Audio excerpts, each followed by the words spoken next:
जी बच्चों, मैं लेक्चर शुरू करने लगा हूँ। देखें, हम पढ़ रहे थे रेस्पिरेटरी सिस्टम और उससे मुतल्लिक कुछ चीज़ें हमने पढ़ ली थी। आज उसी से रिलेटेड एक बहुत अहम टॉपिक जो है वो हम स्टडी करेंगे। ठीक हो गया? मैं आपको दिखाता हूँ। जी बिल्कुल, आज हमारा जो है बेटा वो लेक्चर नंबर है 5। अब लेक्चर नंबर 5 में जो है बेटे आप ये देखें, ये वही सवालात हैं जो कि मैंने आपको शुरू में भी दिखाए थे बेटा, जो रेस्पिरेटरी सिस्टम से पहले पेपर में आ चुके हैं। तो उन्हीं से जो है, उन्हीं में से जो है बेटा वो हमने 1 बाय 1 सारे जो है वो आज हम पढ़ रहे थे। आज जो हिस्सा हम इसका स्टडी करेंगे वो कौन से वाला, देखें ये आप देखें ना, ये क्वेश्चन दिया हुआ है, आप एक बालिग मरीज की सांस की रफ्तार कैसे मालूम करेंगे और आम हालत में इंसान की सांस की रफ्तार क्या और कैसे गिनी जाती है। ये वाला सवाल जो है बेटा वो 2 दफा पेपर में आया हुआ है। ठीक है ना? इसी का आंसर जो है बेटा वो आज हम जो है बेटा वो स्टडी करेंगे। चल देखें, यानी सांस की रफ्तार को कैसे मालूम किया जा सकता है। बेटा आप लोगों का मसला आ रहा था कि जनाब सर हमें बुक में नहीं पता चल रहा कि ये किस पेज के ऊपर है, तो देख लें डिस्पेंसर के बुक का जो पेज है बेटे वो है 688 और जो MLT OTT के जो स्टूडेंट हैं उसकी बुक 1 जो है कोर कोर्स की वो 393 पेज नंबर है। ठीक है ना? अब ये पेज नंबर वाला मसला जो है ये खत्म हो गया। अब मैंने बता दिया कि आप बुक में कहाँ से पढ़ सकते हो। अदरवाइज ये असाइनमेंट भी मैं आपको शेयर कर दूंगा आपके व्हाट्सएप ग्रुप के अंदर। ठीक है ना? वहां पे मैं आपको शेयर कर दूंगा, वहां से आप ये बेटे पिक कर सकते हो, वहां से भी याद कर सकते हो, अपनी बुक से भी याद कर सकते हो। देखें, हमने मालूम करनी है सांस की रफ्तार। तो सांस की रफ्तार मालूम करने के लिए सबसे पहला मरहला क्या होगा कि मरीज को आपने पेट या छाती का बगौर आपने मुशाहिदा करना है। ठीक है ना? ठीक है ना? आप पेट की मदद से भी और उसकी छाती की मदद से भी उसकी सांस की रफ्तार मालूम कर सकते हो, क्योंकि जब आप सांस लेते हो तो आपका सीना भी हरकत करता है, नीचे और ऊपर जाता है, और आपका पेट भी हरकत करता है। तो इन दोनों में से किसी का भी मुशाहिदा करके आप जो है बेटा वो सांस की रफ्तार मालूम कर सकते हैं। आप ये देखें ना, ये एरो ऊपर और नीचे जा रहा है, मतलब जब एरो नीचे जा रहा है इसका मतलब छाती नीचे जा रही है, जब एरो ऊपर आ रहा है इसका मतलब छाती ऊपर आ रही है। तो इस तरह आप मालूम कर सकते हैं। पहला मरहला ये होगा। दूसरे मरहले में बेटे क्या करोगे आप,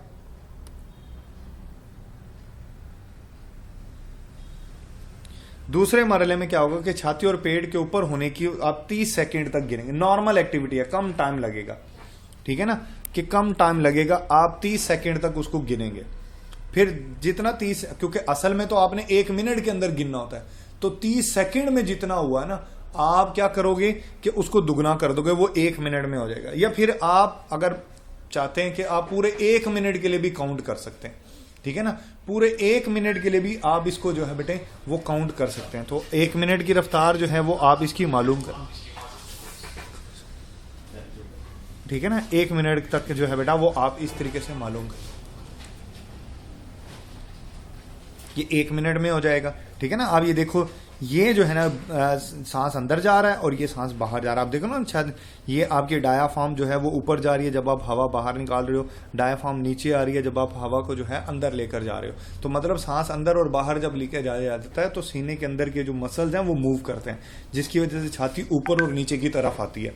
इनको गिन के आप सांस की रफ्तार जो है वो मालूम कर सकते हैं। चल, फिर उसके बाद तीसरा मरहला क्या होता है, आपने ये गौर करना है कि सांस की यकसानियत है या नहीं है। मतलब मरीज बाकायदा सांस ले रहा है या रुक रुक के ले रहा है, तेज तेज ले रहा है, मतलब उसकी रफ्तार का जो है ना वो आपको थोड़ा सा अंदाजा हो जाएगा। उससे आपको पता लगेगा कि हो सकता है कि मरीज को सांस में कोई तकलीफ है, अगर वो रुक रुक के ले रहा है या ज्यादा स्पीड से ले रहा है। ठीक है ना? तो मतलब पता लग जाएगा कि वो बैलेंस ब्रीदिंग नहीं हो रही है। चौथे मरहले में आप उसकी स्मेल भी फील करेंगे। ठीक है ना? सॉरी, चौथे मरहले में आप देखोगे कि वो कितना जोर लगा रहा है, ये कितनी आसानी से ले रहा है। सांस का मरीज जो होता है ना वो ज्यादा जोर लगा के सांस लेता है। ठीक है ना? ये बात आपको इस तरफ इशारा दिलाएगी कि आया मरीज को के अंदर कोई सांस की बीमारी भी है या नहीं है। फिर आपने क्या करना है, जैसे कि अभी मैं बता रहा था कि वो आप कम गहरी या ज्यादा गहरी सांस का भी मुआयना करोगे। इसके अलावा जो है बेटा वो आप जो है वो उसकी स्मेल में फील करोगे, स्मेल, क्योंकि जब वो हवा बाहर की तरफ निकाल रहा है या अंदर लेकर जा रहा है तो उसमें से खास किस्म की स्मेल भी आती है बाज़ औक़ात। ठीक है ना? एक बू होती है। अगर वो फ्रूट की तरह की है, ठीक है ना, अगर वो फ्रूटी स्मेल आ रही है उसमें से किसी भी फल नुमा, तो बेटा ऐसा ना एक खास बीमारी होती है, क्योंकि शुगर की जो बीमारी होती है ना, शुगर की बीमारी, उसके मरीज में ऐसा हो जाता है, ठीक है ना, कि उसमें ना फ्रूटी स्मेल आती है सांस में से।